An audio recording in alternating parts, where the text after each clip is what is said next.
A sheet is placed on a horizontal surface in front of strong magnetic pole. A force is needed to what? Whereas option A is given us hold the sheet there if it is magnetic. A magnetic sheet near a strong magnetic pole will experience an attractive or repulsive force due to magnetic interaction.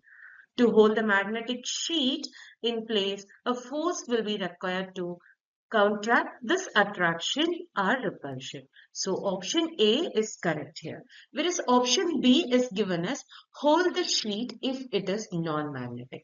A non-magnetic sheet will not interact with magnetic pole because it does not respond to the magnetic field. So no force is required to hold a non-magnetic sheet in place because there is no interaction. So statement B is wrong here. Whereas option C is given as move the sheet away from the pole with uniform velocity if it is conducting.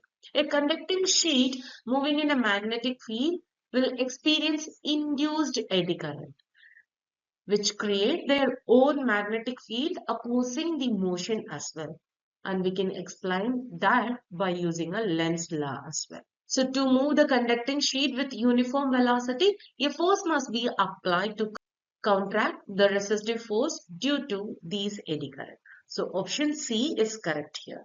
Whereas option D is given as move the sheet away from a pole with uniform velocity if it is both non-conducting and non-polar. A non-conducting and non-polar sheet does not respond to magnetic field in any way.